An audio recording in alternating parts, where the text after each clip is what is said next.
Assalamualaikum warahmatullahi wabarakatuh. Halo teman-teman, perkenalkan nama saya Tio Armawansyah.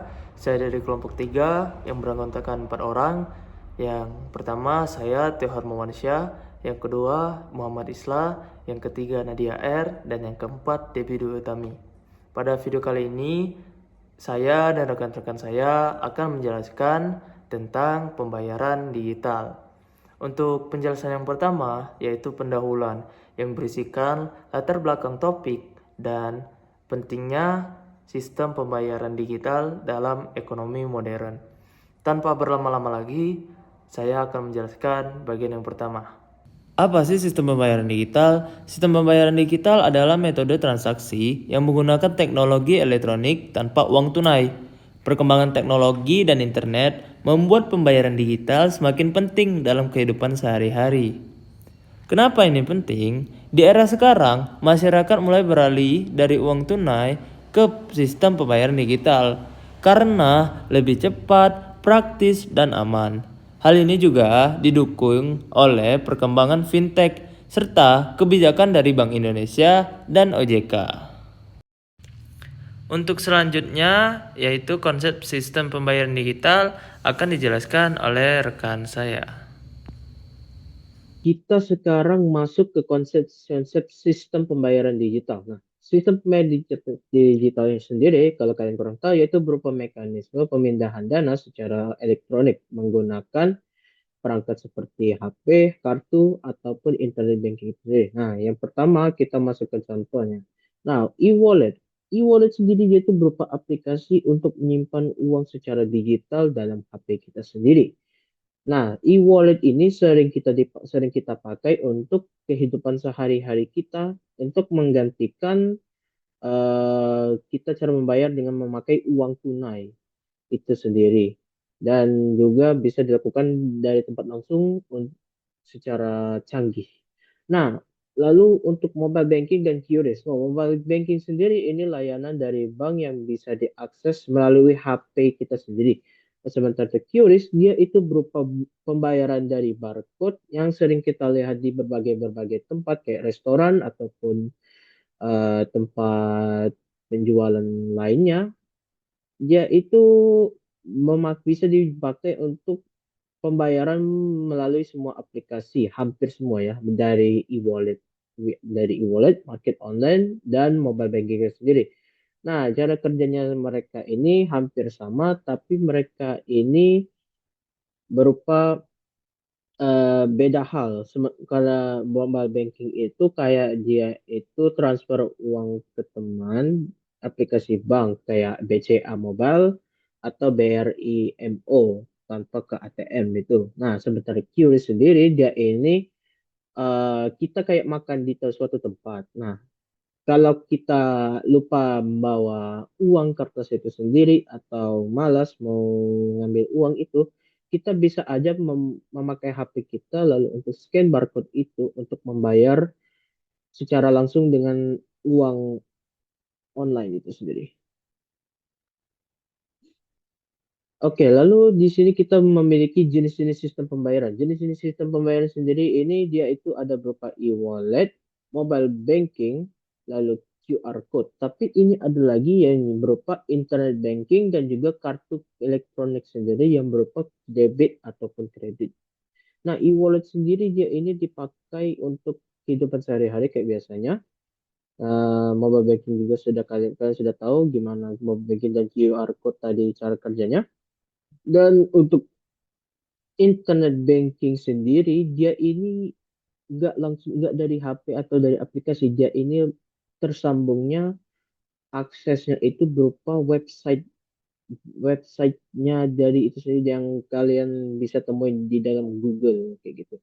Nah, untuk kartu elektronik yang berupa debit atau kredit ini sendiri, dia ini sudah kalian tahu dia pembayaran secara non tunai dengan menggunakan kartu yang kita dapat di umur tertentu ya. Sistem pembayaran digital adalah cara membayar tanpa uang tunai. Kita bisa menggunakan smartphone melalui aplikasi seperti e-wallet atau mobile banking. Dengan sistem ini, pembayaran sekarang jadi lebih cepat, lebih praktis, dan lebih aman. Nah, untuk contohnya dalam kehidupan sehari-hari, misalnya saat kita makan di restoran, kita bisa bayar menggunakan QRIS dengan scan barcode QR-nya. Dan untuk saat kita belanja online, kita juga bisa bayar menggunakan e-wallet seperti OVO, Dana, atau GoPay. Dan kita juga bisa bayar listrik dan beli pulsa lewat mobile banking tanpa harus ke ATM atau tokonya langsung. Berdasarkan faktanya, penggunaan pembayaran digital di Indonesia ini semakin pesat, terutama sejak pandemi. Generasi muda sekarang menjadi pengguna paling banyak karena mereka lebih terbiasa dengan teknologi.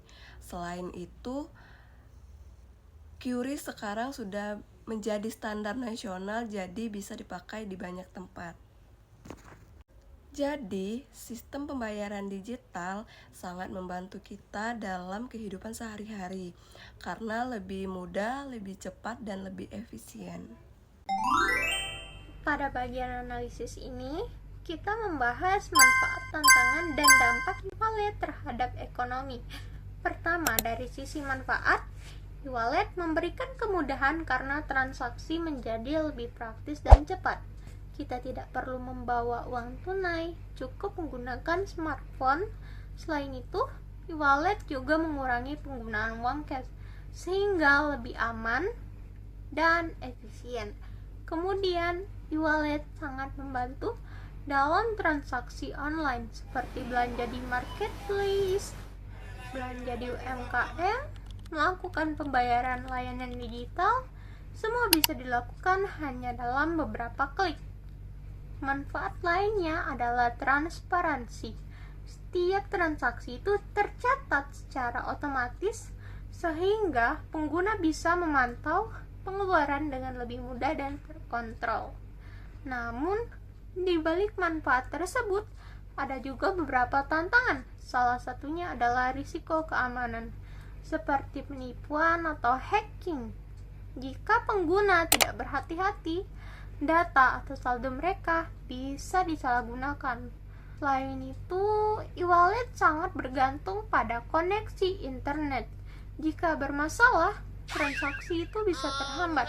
Tantangan lainnya adalah literasi digital masyarakat yang masih cenderung sangat rendah. Tidak semua orang memahami cara menggunakan e-wallet dengan aman dan benar, terutama di kalangan orang tua atau daerah tertentu. Terakhir, dari sisi dampak terhadap ekonomi, e-wallet itu berperan besar dalam mendorong pertumbuhan ekonomi digital karena transaksi menjadi lebih cepat dan efisien. Selain itu, e-wallet juga membuat UMKM berkembang karena memudahkan mereka menerima pembayaran non-tunai dan menjangkau lebih banyak pelanggan. Dan yang paling terlihat, e-wallet telah mengubah perilaku konsumen menjadi lebih cashless atau tanpa uang tunai.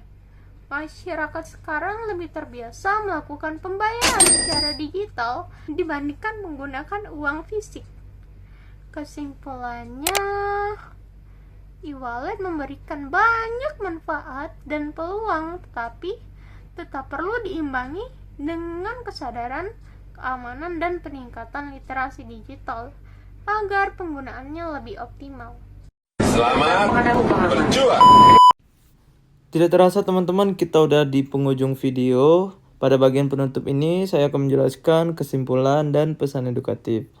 Kesimpulannya, sistem pembayaran digital merupakan inovasi penting dalam ekonomi modern yang memberikan kemudahan, efisiensi, dan kecepatan dalam transaksi.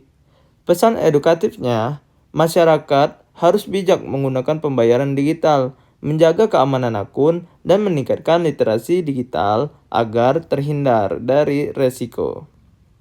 Demikian penjelasan yang bisa kami sampaikan. Semoga ilmu ini menjadi manfaat bagi kita semua. Dan saya mewakili teman-teman mengucapkan terima kasih telah menonton. Kami akhiri. Wabillahi taufiq wal hidayah. Wassalamualaikum warahmatullahi wabarakatuh.